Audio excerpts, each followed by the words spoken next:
విజయవాడ పాయకరావుపురం రైతు బజార్లో కందిపప్పు బియ్యం ప్రత్యేక కౌంటర్ని ప్రారంభించారు ఎమ్మెల్యే బోండా ఉమ. ఎమ్మెల్యే బోండా ఉమ మాట్లాడుతూ గత ప్రభుత్వం తీసుకున్న అసమర్థ విధానాలు చేసిన అవినీతి వల్ల ప్రజలందరూ ఎంతగానో ఇబ్బంది పడ్డారు. మేము ఎన్నికల ముందు ఏ హామీలు ఇచ్చామో అవి ఒక్కొక్కటిగా నెరవేర్చుకుంటూ వస్తున్నాం. పేద మధ్యతరగతి వారు పెరిగిన నిత్యావసర వస్తువులు కొనలేక ఇబ్బందులు పడుతున్నారు. కందిపప్పు బయట మార్కెట్ ధరలు చూస్తే 230 ఉంది. బియ్యం అధిక ధరలతో కొనుగోలు చేయడం కూడా ఇబ్బందులు పడుతున్నారు. ఈ నేపథ్యంలో కందిపప్పు బియ్యం తక్కువ ధరలకు ఇచ్చేందుకు ప్రభుత్వం శ్రీకారం చుట్టింది. కందిపప్పు బియ్యం ప్రత్యేక కౌంటర్ ద్వారా కందిపప్పు కేజీ 160 రూపాయలకే అందుబాటులోకి తెచ్చింది. బియ్యం కూడా కేజీ 49కే అమ్మబడుతుంది. దీని ద్వారా ప్రజలకు 60 రూపాయలు మిగులుతుంది. ఎన్డీఏ ప్రభుత్వం ప్రజాప్రభుత్వం. ఇప్పటివరకు ప్రభుత్వం తీసుకున్న నిర్ణయాల పట్ల ప్రజలందరూ కూడా హర్షిస్తున్నారు. ప్రభుత్వం ఏర్పడ్డ తొలి రోజే 5 ఫైల్స్పై చంద్రబాబు నాయుడు సంతకం చేసి చరిత్ర సృష్టించారు. పాయకరాపురంలోని రైతు బజార్ వద్ద కందిపప్పు బియ్యం ప్రత్యేక కౌంటర్ను ప్రారంభించడం సంతోషంగా ఉందన్నారు. ఇదే తక్కువ ధరలను పెద్ద పెద్ద మాల్స్లో కూడా త్వరలో ప్రజలకు అందుబాటులో తీసుకొస్తామని తెలిపారు.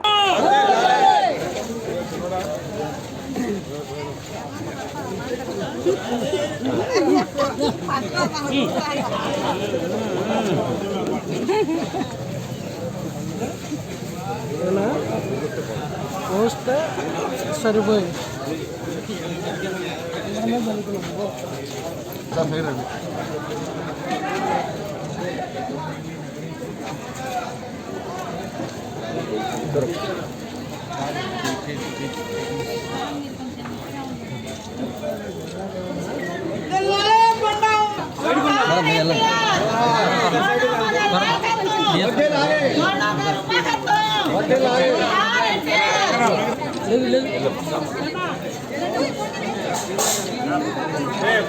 అది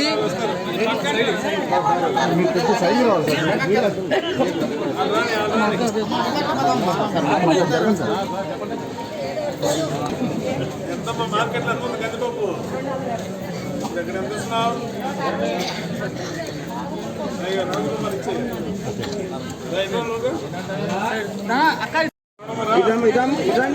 తీసుకొని ఉంచు.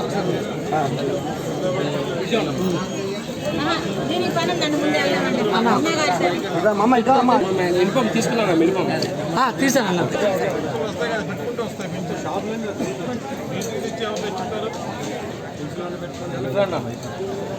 సైడ్ కొనండి.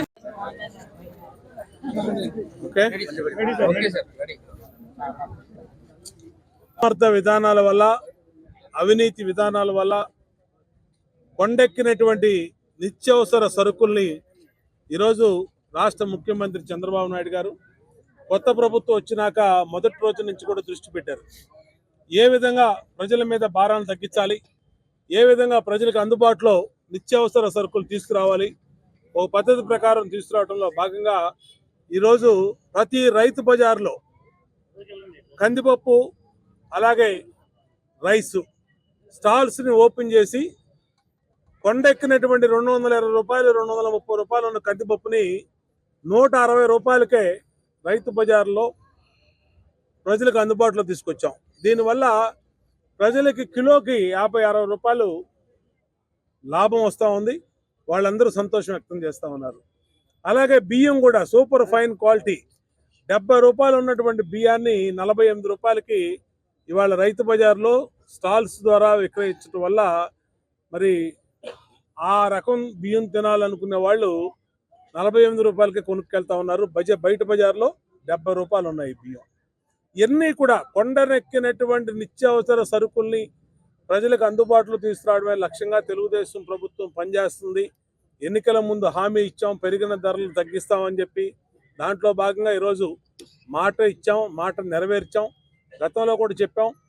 అలాగే సూపర్ 6 హామీలు ఇచ్చాం. దాంట్లో 3,000 రూపాయలు ఉన్న పెంచిన 4,000 రూపాయలు ఒకేసారి పెంచాం. అలాగే ఉచిత ఇసుకని చెప్పాం, ఉచిత ఇసుకని ఇచ్చాం. అలాగే ల్యాండ్ టైటిల్ యాక్ట్ని రద్దు చేస్తూ ఉన్నాం, దానికి ఇచ్చాం, దాన్ని రద్దు చేసాం. అలాగే మెగా డిఎస్సి ప్రకటించాం. ఇన్ని కూడా ఇచ్చిన మాట తప్పదు తెలుగుదేశం ప్రభుత్వం, ఇచ్చిన మాట తప్పని నాయకుడు చంద్రబాబు నాయుడు గారు. కాబట్టి ప్రజలందరూ కూడా విజ్ఞప్తి చేస్తూ ఉన్నాం, ఇంకా రాబోయే రోజుల్లో రేషన్ డిపోల్లో కూడా ఈ సరుకులన్నింటినీ కూడా పెడతాం, అందుబాటులో ప్రజలకు విస్తృతంగా అందుబాటులో తీసుకొస్తాం. మంచి నూనె, పంచదార అవి కూడా పెట్టే ఆలోచనలు ఉన్నాయి, వాటిని కూడా తీసుకొస్తాం. ఖచ్చితంగా ప్రజలు ఏ నమ్మకంతో మాకు ఇంత అత్యధిక మెజార్టీ ఇచ్చి గెలిపించారో వాళ్ళందరికీ కూడా న్యాయం చేస్తామని తెలియజేస్తాం. ఎన్ని పాడైపోయినాయి వాటిని బాగు చేయడానికి ఏమన్నా ఫండింగ్ ఏమన్నా నేను ఆ రోజు శాసనసభ్యుడిగా మొట్టమొదట మోడల్ రైతు బజార్ కాన్సెప్ట్ను ముఖ్యమంత్రి గారు చెప్పినప్పుడు మొట్టమొదటి రైతు బజార్ నా కాన్స్టిట్యున్సీలో ఉండాలని ఈ రైతు బజార్ తీసుకొచ్చాం. రైతు బజార్ బ్రహ్మాండంగా ఇవాళ పనిచేస్తూ ఉంది. కొంత నిర్లక్ష్యానికి గురైనా మళ్ళీ వాళ్ళ అధికారంలోకి వచ్చాం. మళ్ళీ ఈరోజు వీటిలన్నింటినీ ప్రక్షాళన చేస్తాం. అలాగే ఫిష్ మార్కెట్ కానీ అన్నిటిని సమగ్ర ప్రక్షాళన చేయాల్సిన అవసరం ఉంది. గత 5 సంవత్సరాలుగా ఎన్ని నిర్లక్ష్యానికి గురైన అన్నిటి మీద దృష్టి పెట్టి స్టేజ్ల వారీగా అన్నిటిని కూడా మళ్ళీ మెరుగుపరుస్తాం.